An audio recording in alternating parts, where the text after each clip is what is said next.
this is Chilling Tales of Horror, number 1. This is Stanley Morse. The cover is a Bernard Bailey cover from an issue of Weird Mysteries from the early 1950s. The only thing that Morse did is he recolored it. He really didn't change it that much. There's some hardcore stories. Stanley Morse did not mess around. And by that, I mean, he let the writers and the artists pretty much have free reign.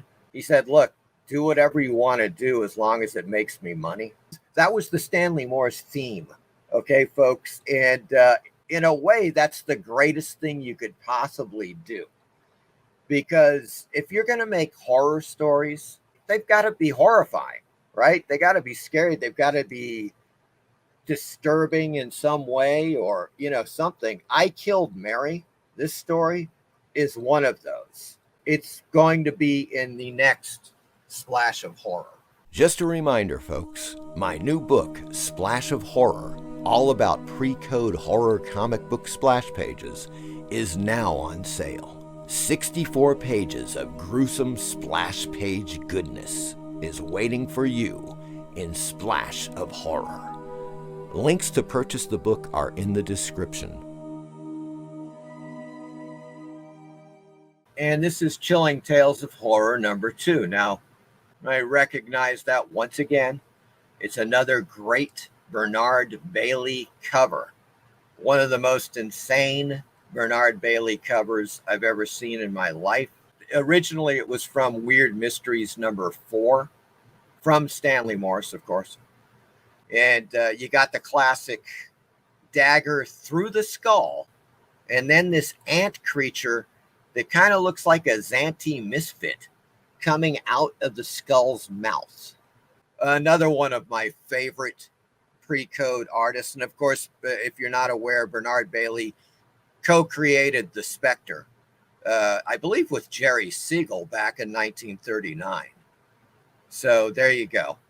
That was another big claim to fame for Bernard Bailey. But Bailey is all over pre-code horror comics. As far as covers go, he may have done more covers than anybody. I don't know. But I know he definitely did dozens, perhaps over 50 covers himself. So that's a great one. And I love the way that they colored it. This is not the original color scheme, but it's pretty damn cool. I do like that a lot. These issues are not that expensive. I mean, it depends on, as you can see, this one's a little rough. And if you're looking for stuff like this, where it's maybe in like very good condition, this one's in pretty good shape. Let me show you a couple of things. Corpse in the Coffin. Check that out. The one great thing about looking at these in black and white, and the fact that Stanley Morse didn't screw with them, he had the original art from the original comic books, of course, because he produced them, he published them.